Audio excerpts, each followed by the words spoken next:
What's going on, guys? Tower number 9 here, and today we're going to be talking about Kylo Ren, a leader who I think is actually more aggro even than Sabine. So let's get right into it. So Kylo, I think, is maybe the fastest leader in the game. He's potentially a 5/4 on the third turn if you have no cards in hand, and that's a big if, but he can also buff units by discarding cards on his leader side. He's an early force unit, so he can enable things like Force Throw or the Fallen Lightsaber, but it does come as a cost of burning through your cards. So I think he's kind of a win fast or lose type deck a lot of the time, but he's very fast. I've been testing him recently both in double aggression and in cunning aggression configurations. They both seem strong. It's actually faster than Sabine, and so villain aggro here might be pretty real. Let's get into some of the details of the build and what the different cards do. So the leader card is good when you're low on cards, and it discards from hand to buff. As you can see here, the leader side as an action, exhaust to discard a card from your hand, give a unit +2 power for this phase. It lasts for the whole phase. That's relevant if you have a unit that can get readied and attack multiple times. It also works on defense. This sort of promotes all-in gameplay. It's very fast and aggressive. The force trait is good. The first order trait doesn't do anything yet. You know, I don't know. Maybe in the future we'll see more first order and resistance type stuff, but we'll have to see. So that's Kylo's leader card, and then there's some other stuff that works well with him. So like Kylo's TIE Silencer here, 2 cost, 3/2 space unit. It is aggression villainy, and if this unit was discarded from your hand or deck this phase, play it from your discard pile, paying its cost.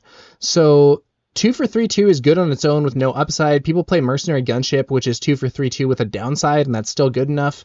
This ability is quite relevant with Kylo's leader side because you can discard the TIE Silencer from hand to buff another unit, and then it basically doesn't cost a card because then you can replay the TIE Silencer from your discard pile.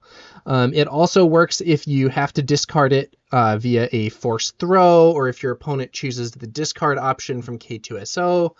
It also works if this card ends up getting milled. Now that doesn't happen very much, but if someone does play a Vigilance to mill you, or like Kanan Jarrus on attack ability mills off this card, you can play it there too. Overall, it's a really good card for this build. If there are more cards like this, it could be wild. We could see some really strong stuff.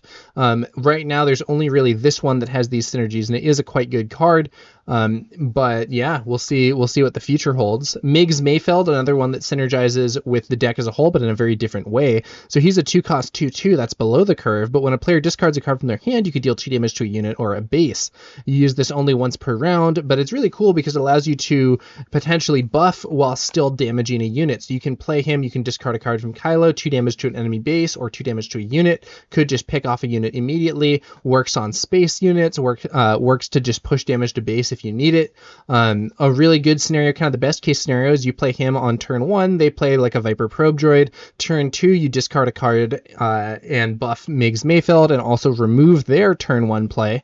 And then you have a 4/2, so if they have an ambush thing, you're hitting for 4, and if you hit the base, you're hitting it pretty hard. Now, it does get notably weaker in this build when Kylo is deployed. It does better when Force Throw is brought in, but overall very interesting, has some strong synergies, and if you do go for a more discard-centric strategy, there's more cards that can get a payoff, but it is only once each round. So even if you play multiple force throws in a turn, you're not getting to hit them multiple times with this guy. Even if you play like a pillage and make them discard 2 cards, doesn't get you more than the 2 damage from Migs. Next up, we have the deck list here for my Cunning Kylo version. So there have been some people that are playing a version of this that's very focused on the space arena. I called this one Ground and Space. I was kind of developing it on my own. I haven't looked at the other builds. I often like to do my own take on something first and then look at some of the other decks that are popular and see like how to combine the good parts of each one. But what I was finding was there was some really good stuff to do in the ground arena. So in particular, Toro Calican has some very nasty moves here if you get him buffed and then ready him. But overall, one note is that this deck is super aggressive. I only have one card that costs more than 3. It's the Ruthless Raider. There are some Imperial Interceptors in the sideboard for kind of mirrors against like Sabine decks or whatever with a lot of fighters. But overall, it's a very aggressive deck. The idea is that we're trying to push a bunch of damage, lots of cheap units, get cards out of hand, and just close the game fast if at all possible. Sneak attack with the Ruthless Raider is a pretty sweet play. You can sneak attack the Raider. It does the when played damage effect immediately, then it gets to attack, and then it dies at the end of the turn, which means that it gets the when defeated effect as well. So you can do quite a bit of damage there. That's potentially 8 damage to the base plus 4 damage spread across enemy units in 2 chunks of 2. Could be really strong. Overall, I think this is a quite solid deck. It's very fast and aggressive. I'm going to have a link to it in the video description below. And yeah, so Toro here is also a great combo. You can do lots of damage. So Toro Calican, when you play another bounty hunter unit, you can do 1 damage to that unit to ready Toro. You can do this only once each round, but you can potentially do stuff like, okay, here's Toro. I'm going to buff him with Kylo. Now he's a 5/5. Then I'm going to use a hotshot blaster on him, smuggle that out, swing at the enemy base for 7. Then I'm going to play Greedo and deal 1 damage to Greedo, removing him, readying Toro. Then I can swing for another 7 because I have those buffs for the whole turn. And, you know, it can be really nasty. You know, just doing that combo that I just described, you can do this with 4 resources. So you can do this combo on the 3rd turn when Kylo deploys. If the opponent doesn't stop it, that's 14 damage just from Toro, plus whatever you can get with Kylo and whatever you played on the 1st turn. So can be really nasty, very fast and aggressive. And I think it can be, you know, a pretty good way to get that damage in on your opponent's base. So then the question is, if it's faster than Sabine, is it better than Sabine? And I think there's kind of a nuanced answer here. So I think he's a legitimately threatening aggro option these days. I believe that there's been at least one tournament of a somewhat major level that was picked up by a Cunning Kylo.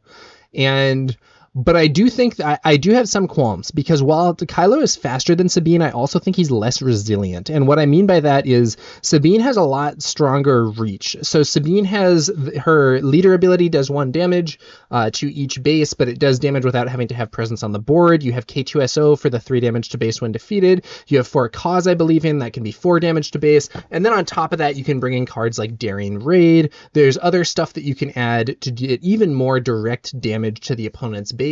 Kylo isn't as good at that. He also tends to be very all-in because he favors dumping your hand to buff his personal stats. And so I think Sabine has a lot better ability to recover if you have a bad start or your opponent stabilizes in the mid-game and you're not quite there. Sabine can win some of those games off of 4 Cause and so on. Kylo struggles more in that area. I think he is faster, but, you know, once he's down, he finds it harder to get back up. The pure speed is worth noting, but I do think I still favor Sabine. But Kylo isn't a joke. And this next deck that I want to show here is a version that I made to try and help deal with the issue of having less reach available. So instead of going for the Cunning, I'm going double red with this one, and that allows me to incorporate the Chaos of War, which is a card that allows you to deal direct damage to base based on the number of cards in your opponent's hand. And then I have cards like the Guavian Antagonizer and the Forced Choke that potentially cause the opponents to draw cards, leaving them more set up for the Chaos of War. With double red, I can also run Aggression, which is just a generally great card, and I do have Saw Gerrera in there as well. And Saw is a threatening unit that also does direct damage to base if the opponent plays events. So relative to the Cunning version, I think this one is faster. I also think it has a better base. It is running Tarkin Town. The Cunning one was running Jeddah City.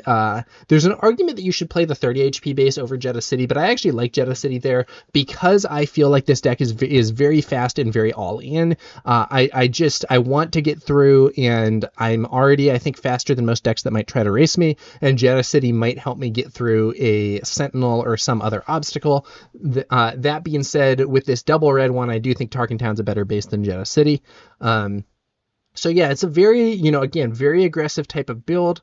And one that I actually think is pretty solid. This one has the extra reach compared to the previous one, but it's not quite as fast. And you do lose a few plays, like the this one's not running the Hotshot DL44, which I think is a really good card.